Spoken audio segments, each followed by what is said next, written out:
जय श्री कृष्ण, राधे राधे। अपन सी programming language का दूसरा टॉपिक कीवर्ड्स एंड आइडेंटिफायर्स क्या होते हैं। कीवर्ड्स होते क्या हैं? कीवर्ड्स आर रिजर्व्ड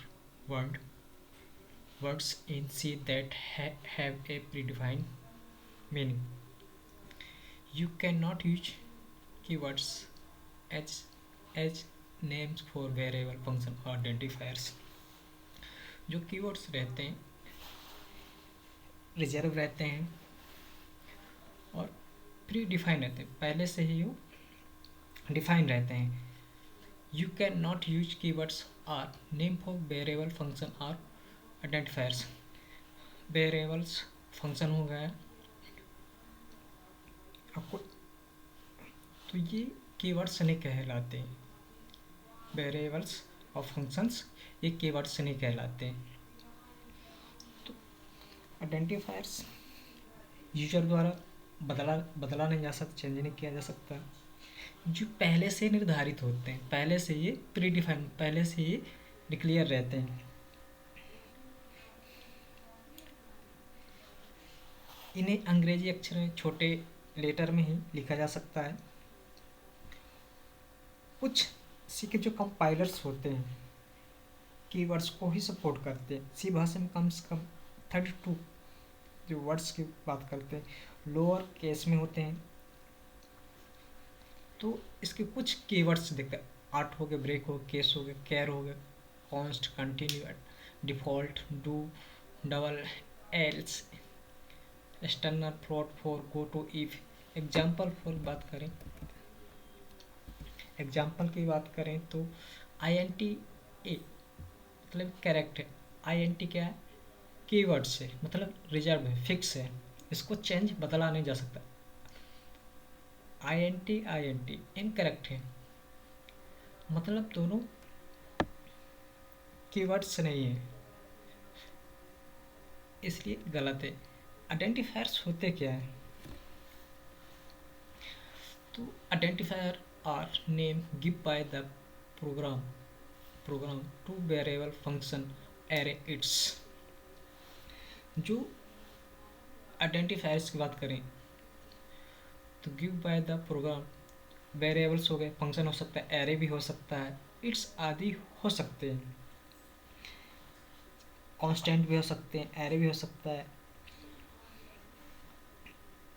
इनके अर्थ बदलते रहते हैं, मतलब जिनकी हम वैल्यू चेंज करते रहते हैं, मतलब बदलते रहते हैं, वो आइडेंटिफायर्स कहलाते हैं. फंक्शन का नाम अलग अलग हो सकता है, बल्कि सी में हम देखते हैं पॉलीमॉर्फिज्म की बात करें तो उसमें फंक्शन सेम हो सकते हैं, बट उसके आर्ग्यूमेंट जो रहते हैं, पैरामीटर्स डिफरेंट रहते हैं.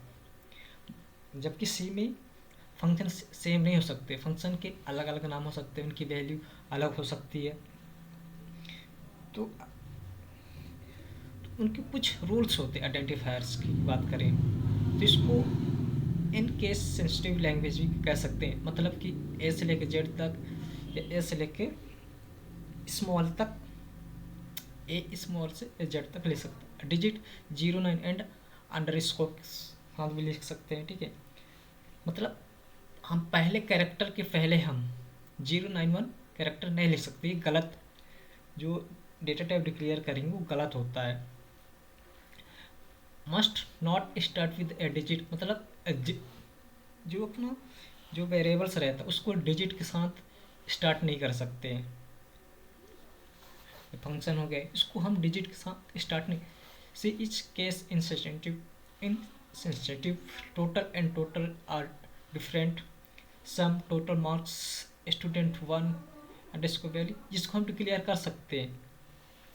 नीचे वाला जो अपने इनवैलिड, ये गलत एग्जाम्पल है. तो आइडेंटिफायर्स का नाम लेटर से शुरू होना चाहिए. ठीक है, कीवर्ड्स को आइडेंटिफाई नाम की तरह प्रयुक्त नहीं कर सकते, कीवर्ड्स को आइडेंटिफायर के नाम की तरह प्रयुक्त नहीं कर सकते, प्रयोग नहीं कर सकते. विशेष चिन्ह अंडरस्कोर का प्रयोग कर सकते हैं आइडेंटिफायर्स में. अंग्रेजी वर्णमाला सभी छोटे या बड़े अक्षरों में कह सकते हैं, लिख सकते हैं. तो इनवैलिड गलत के एग्जाम्पल फॉर ये दिखा रहे हैं.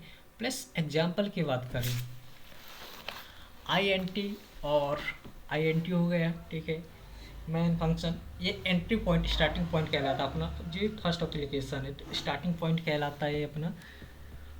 अपना INT जो है ये कीवर्ड्स और रिटर्न कीवर्ड्स, क्योंकि ये फिक्स है, ये रिजर्व प्री डिफाइंड फंक्शन मान सकते हैं, प्री डिफाइंड पहले से ये डिक्लेयर होता है।